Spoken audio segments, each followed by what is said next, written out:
Hey folks, it's Flint. And Steph, and welcome to Igniting Conversations.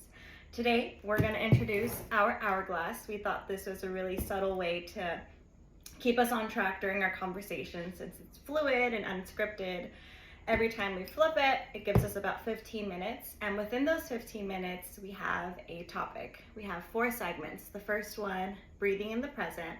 The second is crushing myths to reach fulfillment. The third is deep dives, and last but not least, fuel your fire. So we'll start off with breathing in the present.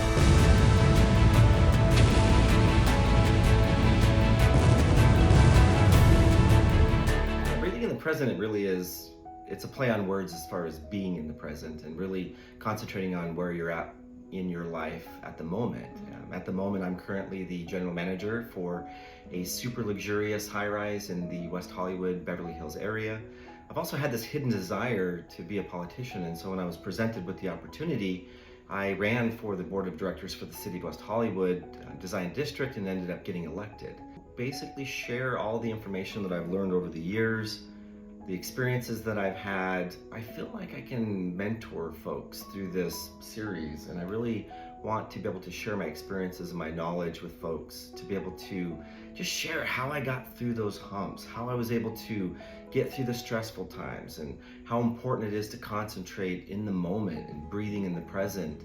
You know, what I try to do with my 7-year-old son and my lovely wife is to try to motivate them and bring them up, so that way my light doesn't cast shadows on their worlds. You know, I try to incorporate them into my successful, busy life, and it's challenging at times, but I think that that's important to be able to share how I've been able to do that with other people, because it's something that it's not easy to do, and if I have that knowledge and some tips and tricks, why not share it? Yeah, absolutely.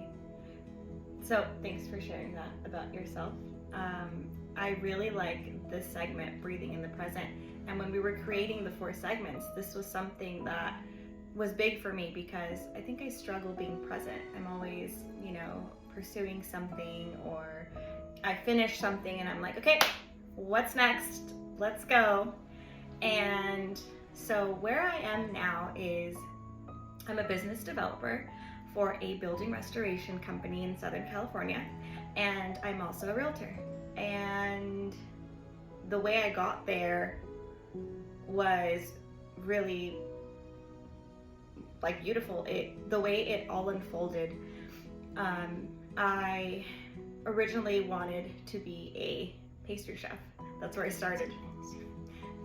Muffins or buildings, right? So I went to grad school and I learned about all the financial reports, and I learned about operations and running businesses, and I just became really passionate about it, and that's where it got me today. And since I am in the building industry, I said, this is during COVID actually, I was like, I have nothing to do, so let me study for my real estate license. It's like So I got it, and it's been great. And that's what's really an important reminder that you brought up, is you check off a box, and you do need to just take a moment and enjoy your success and look back on the journey, and breathing in the present is living in the moment, not forgetting that, the people around you, the people that are in your life, it's important to kind of reflect on that. Exactly. Yeah, and I think I'm at a point in my life where I'm not really chasing the next big goal, or there's nothing really pushing me or making me antsy and really anxious. I'm just going with the flow, sitting in a place where I am receiving, the law of giving and receiving. I feel like I've given so much towards my future, and I've poured so much into my future, where I'm in a place where I'm breathing in the present, And so when you brought up creating this podcast, it's not to say that this isn't a big project, because it is, but because I wasn't doing it alone, and we've been working together, and awesome. It's been a great experience. I don't feel like it's a lot of pressure, and we're doing the best that we can. We're accepting the good and bad parts of this it. Lovely table. Right? So I'm in building restoration, water damage, fire damage, reconstruction, mold, and our guys are swamped with work, and they were so my team was going to help us renovate this office, but we've been so busy that, you know, we're building desks with the boxes of the desks, and we're still showing up. We're doing the best that we can, and I think at the end of the day, breathing in the present is just that. Do the best that you can with what you have, and it's only going to get you to the next place where you're supposed to be. You said something earlier, just now. You said, what was it? You said, if it's for me, it'll come to me, or something like that. Oh yeah, so it's basically that I saw this meme. I was going through this very stressful opportunity, and I was very, just insecure, and I was very uncomfortable, and I saw this meme, and it said that you cannot mess up something that's meant to be. Yes. And it gave me confidence. When you really think about it, if it's meant to be, you can't mess it up. Yeah. And then I piggybacked off on that, and I said, sometimes it shows up for you because it is for you, but sometimes it falls apart for whatever reason. And if that opportunity shows up once, who's to say it's not going to show up again? Exactly. And you really nailed it earlier when you said experience. Why do you go on trips? Why do you go to vacation? It's for the experience, right? And what do you do when you're on vacation? You take a bunch of pictures. Mm-hmm. And then when you get home after the trip, you start looking through the pictures, because you're reflecting on the experience, which is the whole reason why we do that, to go on vacation. Well, accomplishing goals is the same thing. You need to, it's a journey. It's difficult. It's in the trenches, and sometimes it's like you're going to battle. And when you get there and you've accomplished the goal, it's important to look back, reflect, go through the pictures of your journey when, this journey that you set out to pursue a goal, and reflect on the experience. Exactly. It's really important. Yeah. And experience, sometimes you're in this space and you ask yourself, why am I going through this experience? You will, time has to pass. And then you're in the present, and then you look back and you say, that experience back there helped me do all the things that I'm doing now. Like, for example, business development. It ties in with marketing, and it ties in with networking. That's how Flint and I met in the industry, networking events. Oh no, your building was our client, actually. Yeah, that's right. Okay. But anyways, we see each other at networking Some events. little restoration girl just showed up to my building unannounced. Yeah. So back to what I was saying, right? I had a passion for food and cooking and culinary, and that's just how I open up with any intro, right? If I know that there's an opportunity to drop off yummy baked goods, or this great bakery just opened up some amazing donuts, sidecar donuts, right? I'll just go and take them. And it's those small things where if you're having a long working day, and someone shows up, building restoration girl right here, right? Shows up with a box of donuts or cookies or whatever it is. You get so excited because that thought came behind that experience. And so I cannot sit here and say, I should have never gone to culinary school. I should have just gone straight to business school, because it opened up and it awakened this like softer, creative side to me that I now use every single day in marketing. When I meet someone, when I connect with somebody, I needed that experience to get me to where I'm at today. And that's incredible, because it ties in with like the person that you are today, the way you are, even the success that you've achieved as a business developer. It all is important. It's not considered a failure in any sense. Mm-hmm. And one of the difficult things that I do is, I've done in my life, is I pursue a goal.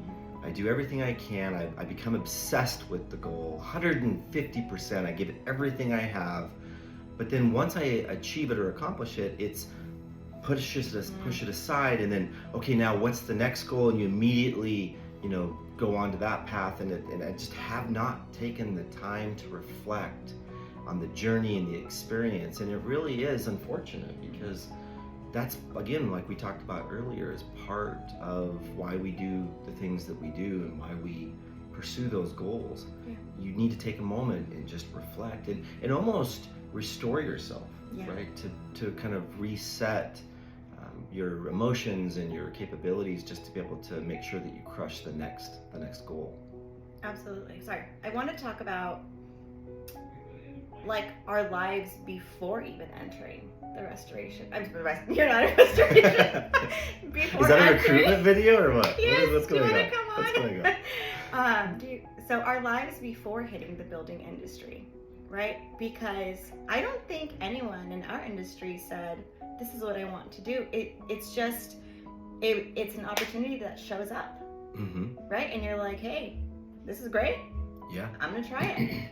So, you know, I talked about my culinary background and how that's helped me. Do you want to share a little bit about where you were before? Yeah, and it kind of ties in with exactly what we were talking about, is all of the experiences in the last, let's just say 10, 15 years has led me to this point. You know, I was struggling with knowing what it was that I wanted to do with my life. I ended up getting a private pilot's license. I ended up working in the mortgage business for 13 years. I ended up graduating from the Orange County Sheriff's Academy, just doing all of these different things, trying to find what I'm passionate about. And similarly to your culinary school, is I learned a little bit about myself, and that was I am passionate about giving back to the community, giving back to people in general, mentorship, leadership. Those are the things, the qualities that I found that I'm passionate about. And when I learned about the HOA industry, my first account ever to kind of open up that world for me was a very large community in Orange County called Dove Canyon. And it's just thousands of units, and it's just this community that kind of comes together and with committees and things like that. And I saw the opportunity that this is perfect for my value system, the things that I want to do and accomplish in my life. This is the perfect platform to do that. Yeah. So I took my first job as a community manager, which was a portfolio. You know, what that means is essentially, instead of having one account, you have multiple accounts. Instead of being on site, you're actually working out of an office and visit those communities periodically throughout the month. But I really found that was the delivery system for accomplishing my goals, really living my life based off of my values. And it was the perfect platform to be able to deliver that. Yeah. And it's great when you're able to incorporate your value system with what you're doing for a living, because it's like this quote that's thrown all over social media. It says, sometimes we don't do enough of what we love, and that is why we hate what we do. Right? Yeah. And thankfully I can sit here and say my value system, I love giving back as well. So that's why I took the opportunity to become co-chair for the outreach committee. And it makes me happy. Like, aside from business development and real estate, I get to give back in some way, shape, or form. So, yeah. And it's just when I hindsight, I take a step back and I look at all of the different aspects of the industry, and it's really, a lot of it fits me well. One of my favorite things to do is networking and going to these events and being able to meet new people and share my experiences, as well as just building these friendships and these partnerships. I mean, that's one of my favorite parts, and this is like the perfect industry to do that. And I first was exposed to it in the real estate industry, and so to be able to see that here and apply that is it's incredible how it all works out. It does. It just comes together. Just one piece at a time. It ends up building this amazing foundation and then eventually the structure. Yeah, and then we can talk about hubs later. You know, that conversation we're having. Yeah. All right, so we're gonna now go to crushing myths to reach fulfillment.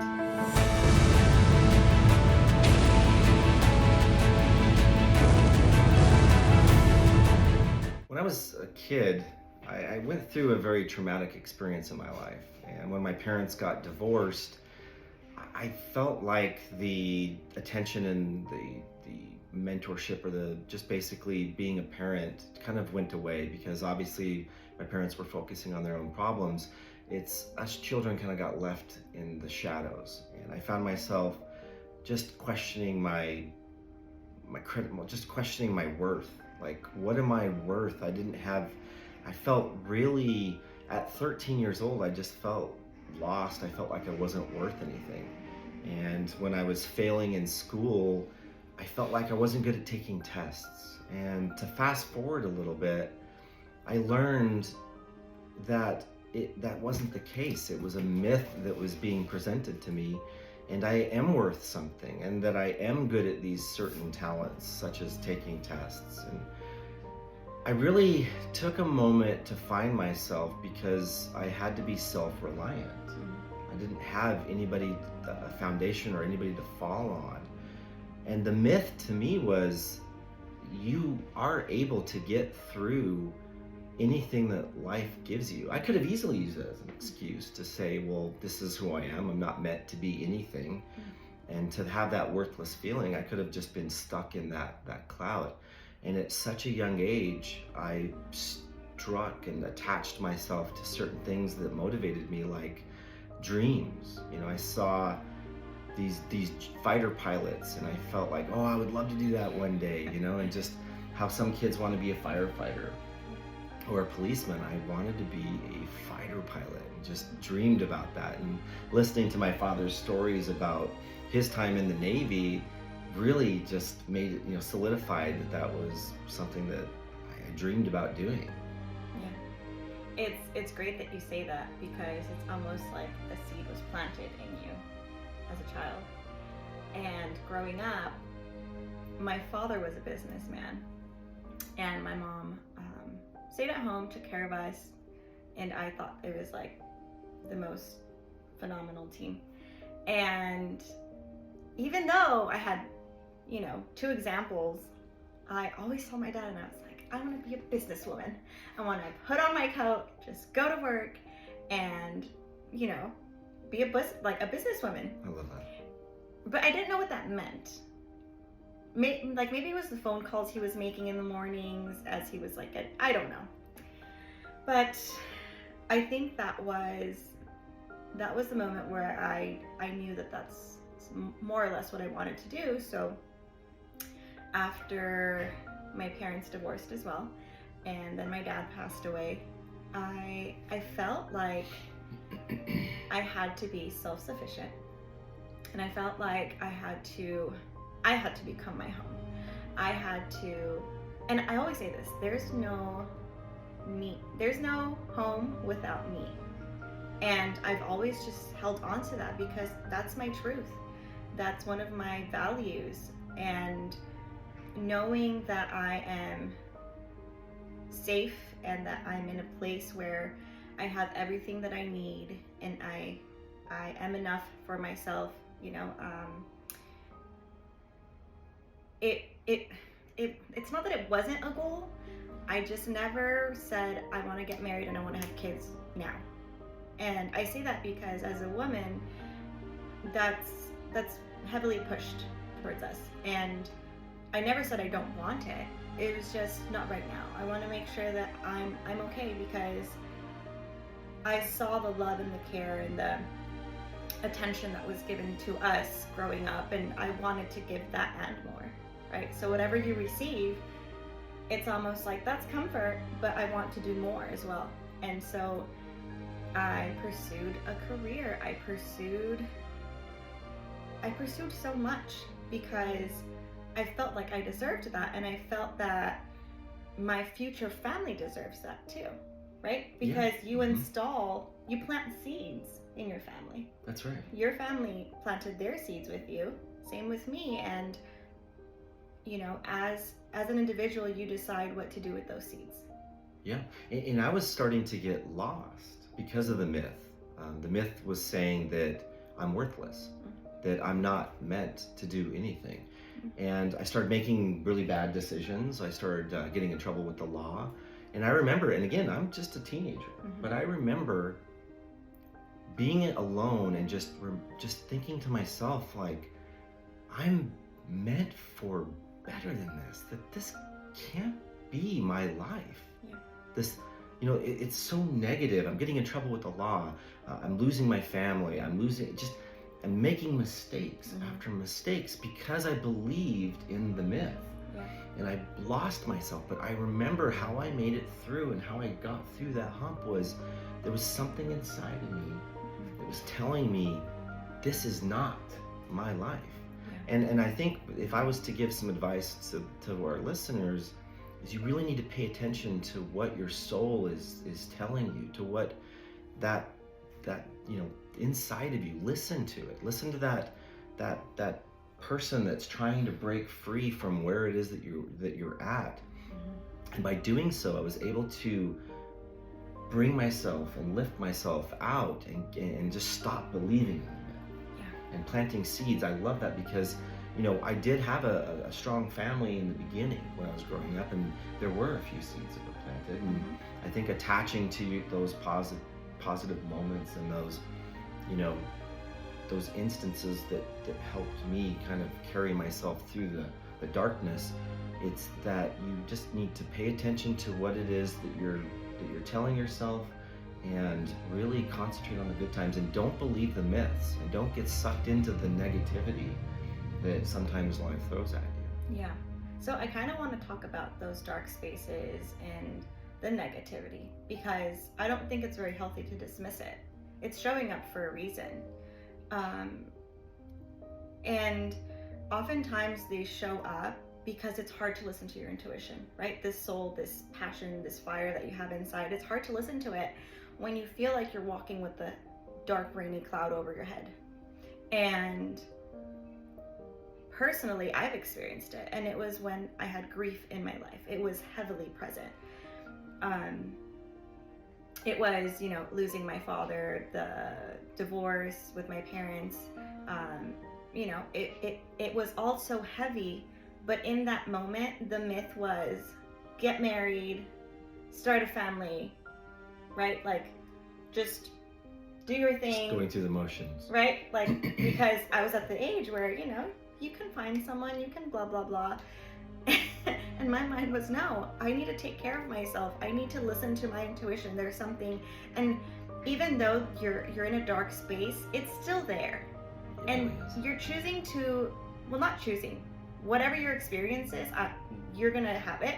But my experience was, it was there, and it was still so strong and fiery that it pushed through the darkness.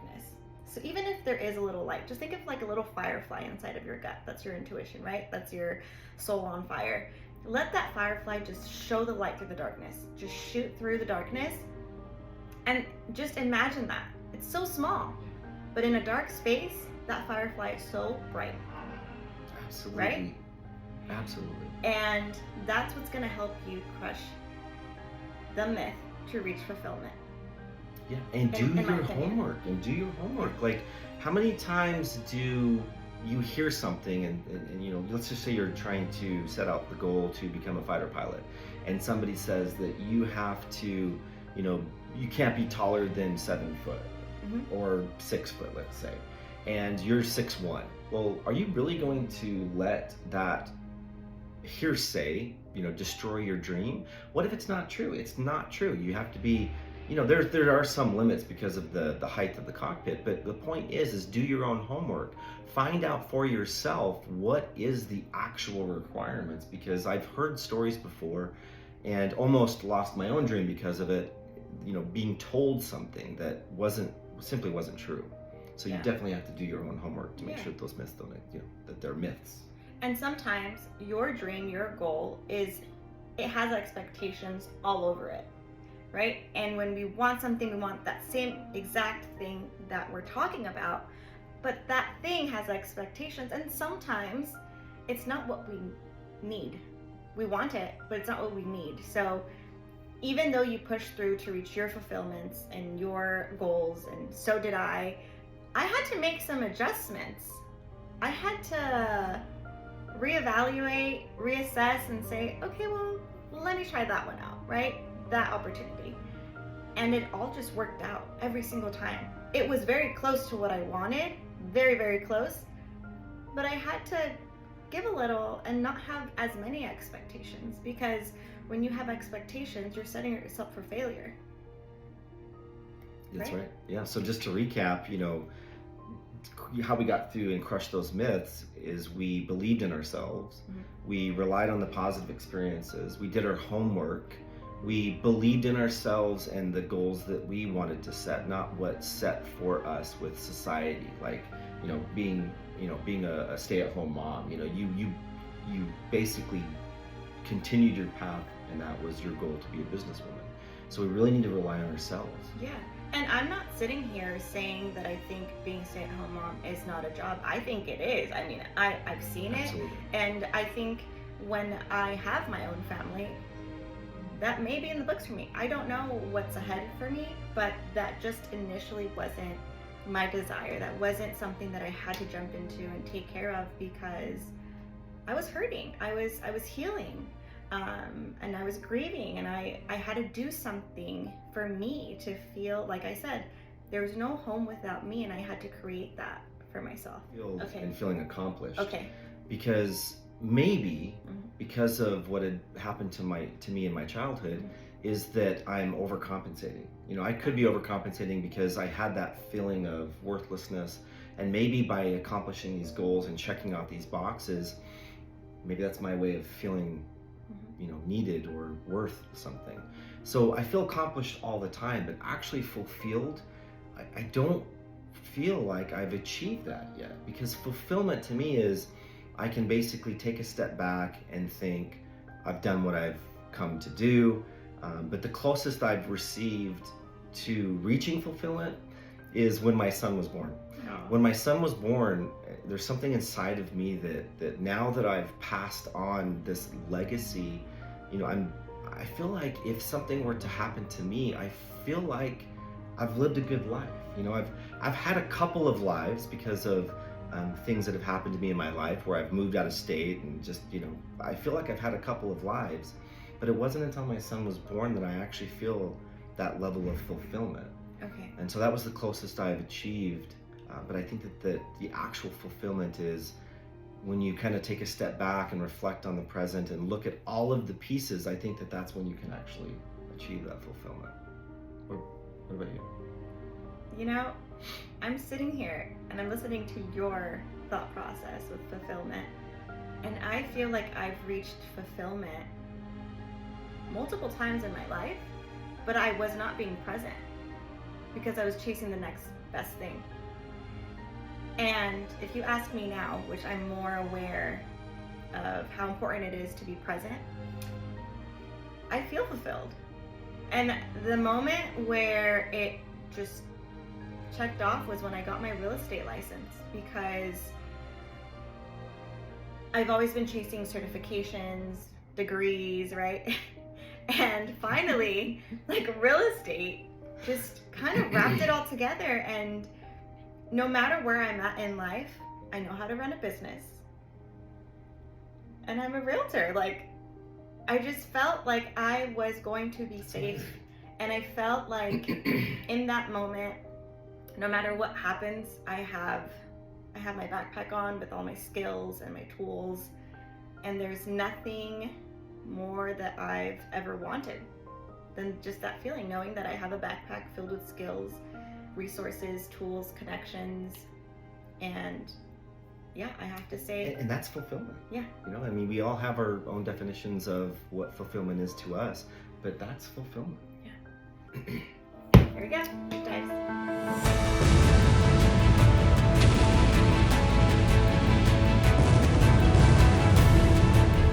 Thinking about deep dives, I think this is where this segment really sets us apart from other podcasts, because this is not industry related. This is more of high performance professionals.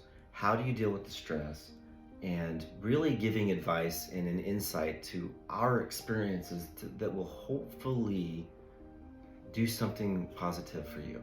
And deep dives to me is where we sort of, get vulnerable. Yeah. It is vulnerable because we're sharing things that are deep that we haven't necessarily shared with a lot of people. But it's a very critical and important part of our series as far as our message and what our mission is. So deep dives, what does that mean to you, Stephanie? As far as where you're at in your life, just your overall experiences? So I have to say, the connections that I have made in my life, I have had the opportunity to do a deep dive with them. And I think that's why it's my hub. Those are my people, because, you know, we're having tea or coffee, or we're having lunch or dinner, and this conversation comes up, and there's always a connection, or someone says something and it sparks something, and it ignites something in me, right? An igniting conversation where we are able to dive a little deeper, and you create this safe space with this person in front of you, and you're able to open up and be vulnerable and share an experience where you had to turn your pain into power. Where you had to turn your pain into power, because if you didn't, you felt like you couldn't get forward, or you couldn't get to the next step, or you couldn't just be okay. And sometimes, even if you don't want to, you kind of have to. So taking a deep dive is looking at the pain and seeing how you turned that into power, or looking at the pain and, unfortunately, did it take you to a place where you didn't want to go to, right? There's good and bad to both sides when you're in a very painful situation. So yeah, and then when I think about like how painful it really was, I mean, my childhood went from being this amazing, stable and just loving environment where I have vivid memories of laughing and playing with my entire family at this pool that we had at our house, and it was just such a magical experience. And then, you know, to have your world turned upside down like that at 13 years old, my whole life changed for the worse. I had no stability. I had darkness and tears and traumatic experiences with, you know, the ambulances coming because my mother just could not comprehend or deal with the things that she was dealing with. And to being so young, it's shaping your world. Yeah. Like, it's very painful. The contrast, I think, is what makes it even more painful, because you had this amazing experience, and then to have it turned upside down, as if, I'm not saying that, you know, it's better to do it that way as opposed to just being traumatic your whole life, but to have that contrast was very difficult for me to really process. And we talked about this, you know, I could have used that as an excuse. It's a painful moment, it's very difficult, and I can tell you most people can't get through it. Yeah. And I was just very fortunate that I was able to. But the pain, it kind of sounds morbid, but the pain is what drove me. The pain is what made me continue down the path and not give up. Yeah. And I know that sounds really strange, but I turned it into power. Yeah. And I don't know how I did. Maybe it's because I attached to the memories, and that my whole goal was to get back to that amazing laughing experiences that my family and I had at the pool. You know, maybe that's what really is my end all mission, and that pain is what gave me power that said, this is not the life for me. Yeah. And, you know, going back to planting seeds, as a child, something was planted, right? There was a seed planted. In addition to the pain, that's essentially what drove you. But I wanted to talk about quickly with you was the ending of something is grieving, right? So I think we can all agree that the ending, everyone grieves differently. The grieving process is scary, and it's just the end of a connection, or the end of an experience, right? And we can all relate to that. And now that we're actually sitting here recording, because we've talked about it, we actually have that in common, because that was the point where I felt the most pain, the ending of my family, like being together, and I thought everything was fine, right? And in that moment, I didn't know any better, because in that moment, all I felt was sadness. But it manifested with anger, and it manifested with being a little cold-hearted and just pushing forward and getting through school. It was so many things that fell into place when I felt this pain and this sadness. And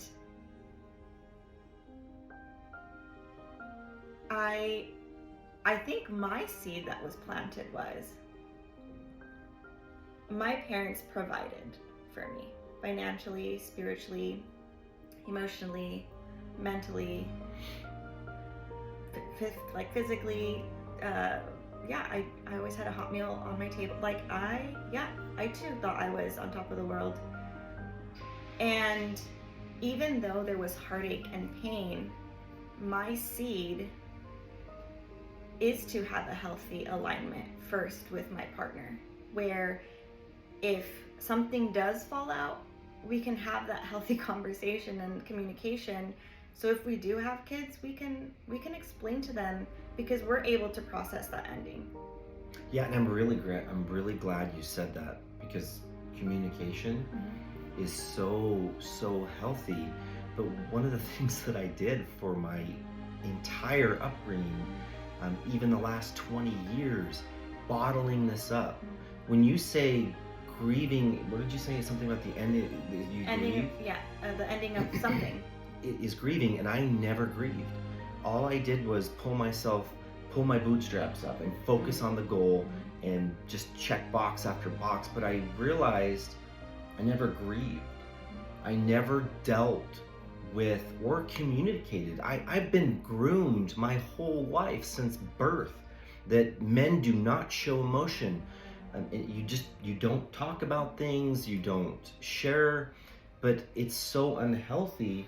And I remember vividly, Stephanie, that when my father passed away, I got word of it through messaging, because we had lost touch, because I just never was able to forgive him for that moment of, disappearing and not seeing him for years.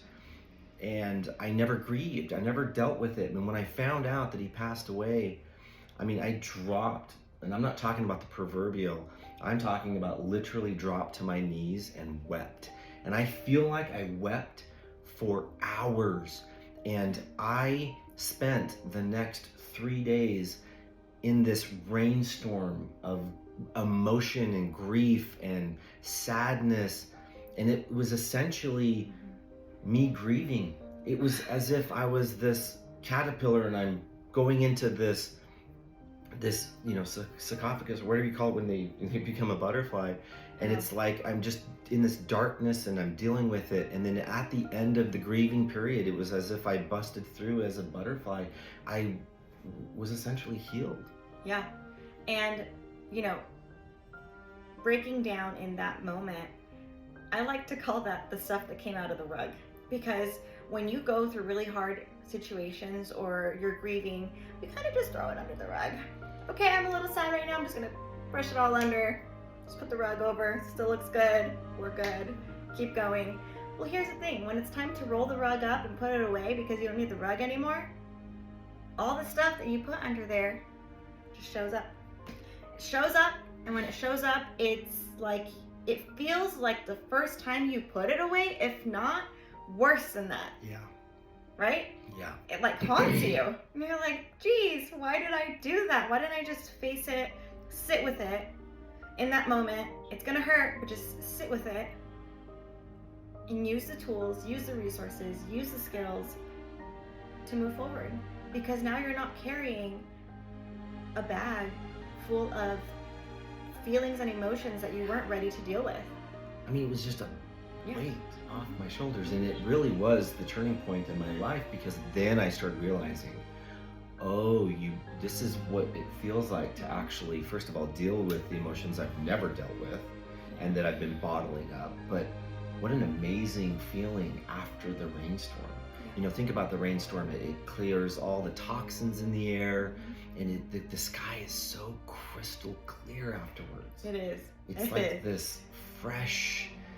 It was amazing. And so that's when I started to realize how important it was to communicate. Yeah.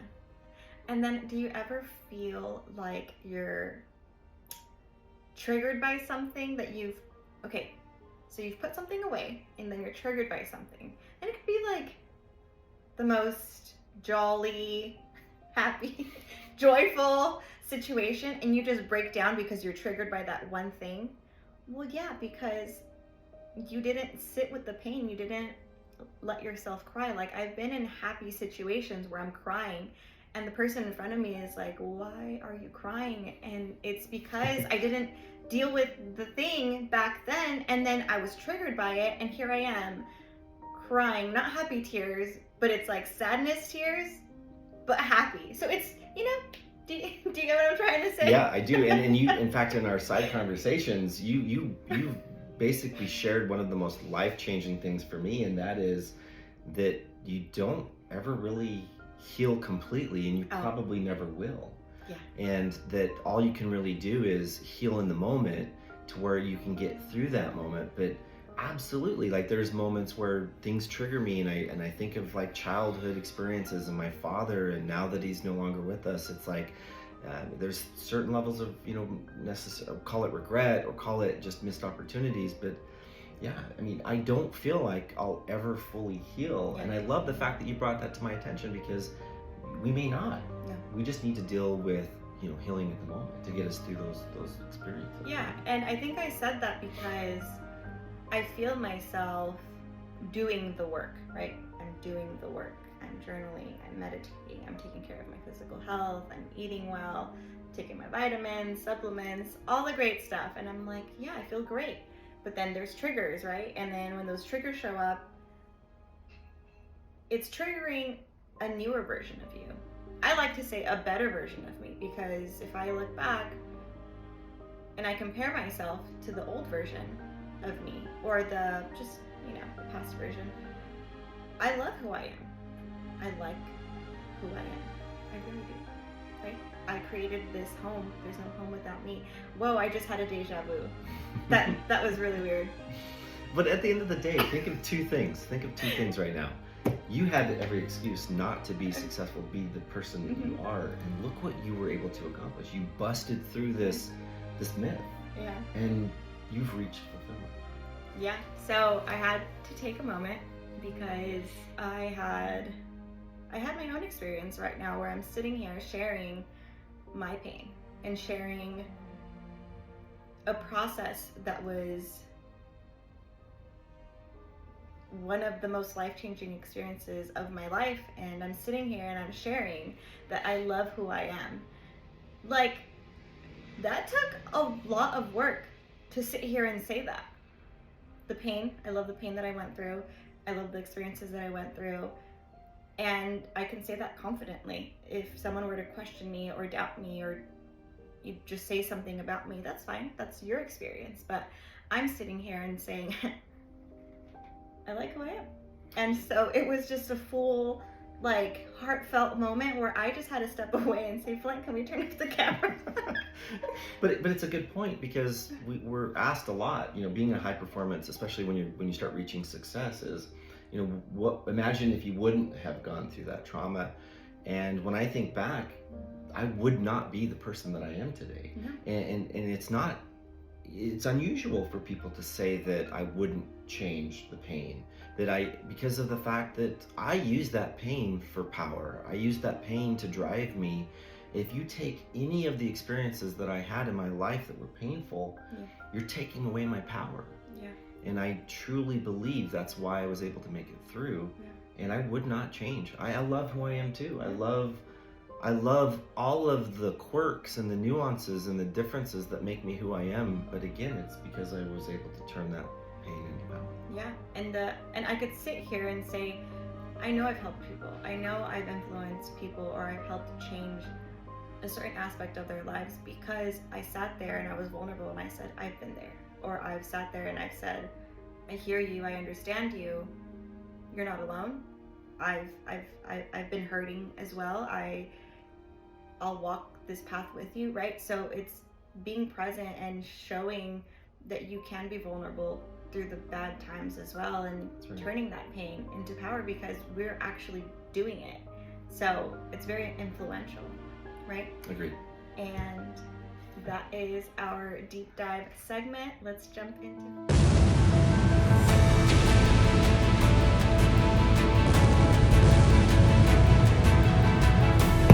And fueling your fire is our last segment, and to me, fueling your fire means, getting pumped up and amped up, and what it is to where you can get past all of the obstacles that are thrown at you. And I remember back in the day, maybe it is overcompensating, but I'm checking off boxes, and my pain is not a sad story. It's actually the beginning of something special. It's what created this fire that's deep down inside of me that continues to drive me to this day. Fueling your fire is just that. What is in your life that can get you through the obstacles? And it's that burning, I call it mojo. What's that mojo? What's caused that? What's created that? What can you do to fuel that fire? And that's what, again, is important to be able to succeed at some of the times, especially when they become difficult. I love that I talked about this firefly being your intuition and your soul on fire in your gut, right? Because now I'm envisioning this little firefly in the darkness, and that is what we have to fuel, because we're all ignited by something. And my firefly in my gut is living a healthy life. Like I always say, heal thyself. That's healthy self, right? And that's physically, spiritually, financially, emotionally, mentally. Like those are core components and values in my life. And I'm not perfect, but I'm consciously trying to have those areas, those sections in my life just very balanced, because I've realized that when those are balanced, I am operating at full performance, right? Like 120%, I want to say. And I will get asked, how do you do it all? And it's because I check in with myself, and maybe that's what I now look back on. But kind of like jumping back into deep dives, seeing my parents, I noticed that it was all about the family and the kids. And now as an adult, I'm looking back and I'm saying, what if they just looked at like inside a little bit more? Would they have been able to, not necessarily be better, because I think they were the best that they could be, but would it have ignited something in them that would, bring that fulfillment, that joy that, that they maybe didn't have, or maybe they did, right? I'm just talking from a different perspective. And so that's what fuels my fire, making sure that I'm balanced in those areas of my life. Yeah.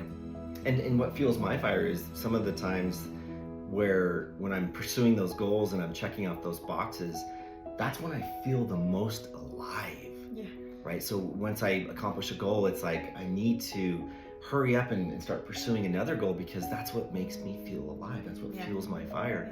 And it's the checking off boxes. As time goes on, you start to crush those myths, and you start dealing with your traumas in your lives, and you're communicating, and then the clear skies, and then it all kind of comes together, and you start getting confidence. And when you start pursuing goals and you're giving it 120%, you start learning talents and hidden talents about yourself. You start getting this confidence that, yes, I am good at taking tests. And it just all starts to wrap up into this snowball effect where you feel like you could conquer the world. Like, what's life got next? Come on, bring it on.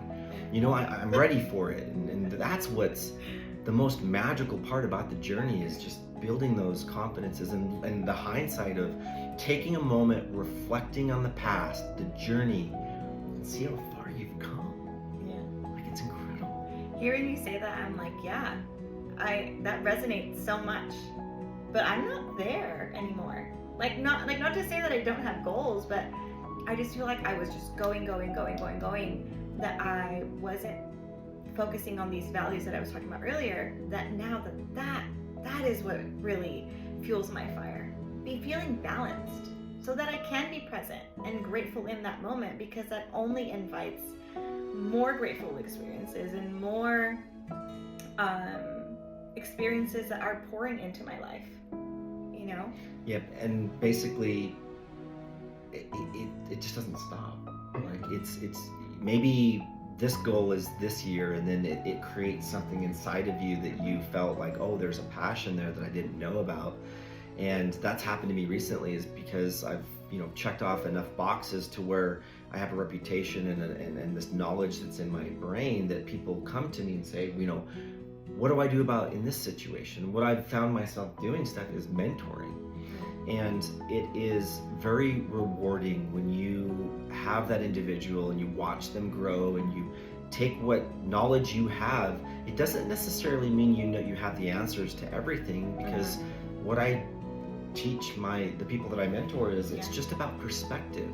Take the things that you like that I do and use that as your own fuel, but then take the things that you like about your own self and just make this own fuel for your fire that you can use and put it together. But the mentorship and watching these individuals grow is so rewarding and magical. And then I'm taking the same principles and applying it towards being a father and trying to mentor my son.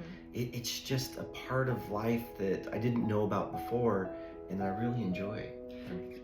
Yeah, I was having this conversation with my mom about not so much the message being communicated, but it's the presenter, it's the form of communication, who it's coming from, right? Because she tells me, I've told you for so many years this and that, and I'm like, I know, Mom, I know you did. But the moment I come back and tell her who it's coming from, she's like, so the times I told you this information, kind of dismissed it. You heard it from so-and-so, and now it's more influential. Like, help me understand. It's the same message. It's the same message. And just think about that. How many messages in your life have you not been receiving to fuel your fire, to make that firefly grow, or like multiply different fireflies, right? How many times have you not received the message? Hence, this is your message again. Exactly. To fuel that fire. And it's always just gonna be that moment in time. It's gonna be the messenger. It's gonna be the timing, right? But when you see that opportunity, you have to ask yourself, is this it? And if you think it is, it is. So this is confirmation that this is the time. Exactly. To continue fueling your fire. Exactly. And fueling your fire to do what? It's being the best version of yourself. We owe it to our clients to be the best version of ourselves, to provide the service that they're paying for us to do. We owe it to our families to be the best fathers, husbands, boyfriends, wives that they deserve. And so becoming better and better every day. And what did you say? 1% better than yesterday. We owe it to them. But guys, we owe it to ourselves to be the best version of ourselves. We owe it to us, because by healing and living the experiences that we've been able to experience, I owe it to myself to be better, because I see the benefits of being better, and it makes me just a better person all around. I always tell people to remind them that we're here too. Yeah. We owe it to ourselves. Yeah. And it, accomplishing those things, those desires, those passions, it builds confidence, right? It's like you're adding stars to your crown, where you're like, okay, I did that too. I'm about to go do that, right? And now you're sitting here with these accomplishments, with these fulfilled experiences, with these fueled opportunities, and you can show up knowing that you put your best foot forward. And it's not to say that who you are now is not the best version of yourself. It is. All the work you've done in that moment, you are the best version of yourself. But I'll say it for me, when we say be the best version of yourself is, are you 1% better today than you were yesterday? And if you are, look at what you did, right? And look at the things that you did. Is it for good? And if it is for good, keep doing it, because you're just adding more habits, more healthier habits, more habits in your life that are gonna launch you to another version of yourself that's going to get you to your deepest desires of your heart. Yeah. And when you add a good habit, the bad one just kind of falls off because you don't need it anymore. It's almost like it's forgotten. Yeah. And building confidence, like you said, is important, because that's what gets us, to take the next step. And it's, I think, fueling your fire. You need that confidence. That confidence building is fuel to the fire. And I think that in order to get the confidence, you ever hear, a lot of people talk about, oh, I'm my biggest critic, and self-sabotage. And you need to kind of go easy on yourself, right? Understand that we're human beings. We make mistakes. You're not always going to crush it. You're not always going to wake up like Steph and just do 1,000 push-ups. Like, I don't. You're going to have those moments where you are going to crush it. Yeah. And for the days that you don't, or the mistakes that you make, go easy on yourself. Yeah. Help you with that confidence. Just give yourself a break every once in a while. Yeah, I want to touch on that imposter syndrome, self-sabotage. We all have it. I have been in therapy before, and it was one of the hardest things I had to do. One was accepting that I needed therapy, right? I'm sitting here thinking, I got it. I don't need anybody. I don't need anyone's help. It was one of the forms of therapy that I know helped me so much.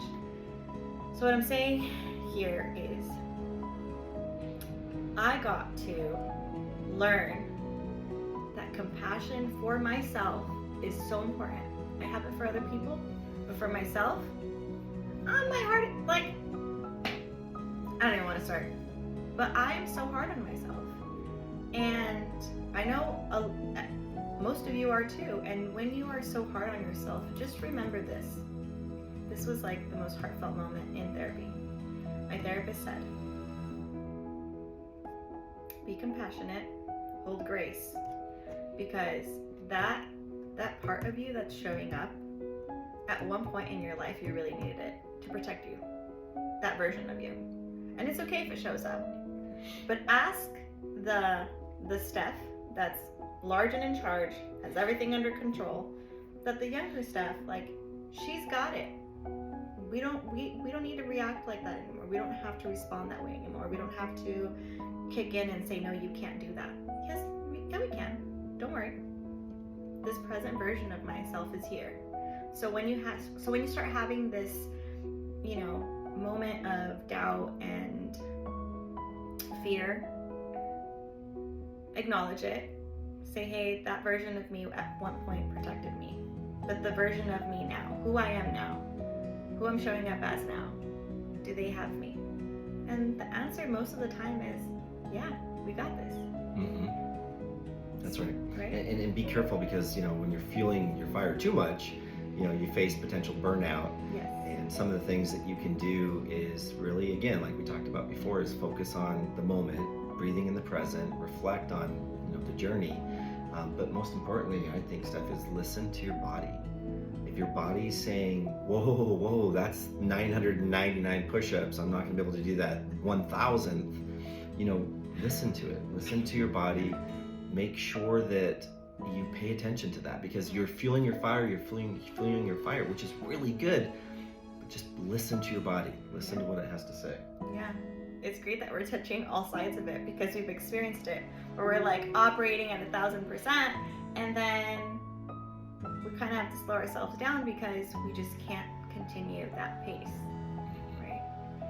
So I think these 4 segments really just bring every experience full circle. And obviously this session we're talking about ourselves and getting to know you, having you get to know us better. And we are looking forward to having guests here with us. Obviously we will have tables, decorations, One day. It'll all be renovated, but that's the goal, connecting and having these igniting conversations. You can get as vulnerable as you want with us, and because we're going to do that for you. Yeah, because we will be there for you as well. And just know that whatever you share with someone, even though you think no one's watching, they're watching. And even though you think that it's not going to get, your message is not going to get across, or someone's not going to receive it, even if it's just that one person that had to hear that message, I'm here for it. Yep, it's about perspective, and we don't have all the answers. You don't have all the answers, but in this type of platform, it's all about perspective. Yeah. So, have a great week, and we hope to connect with you all more. Till next time. Bye.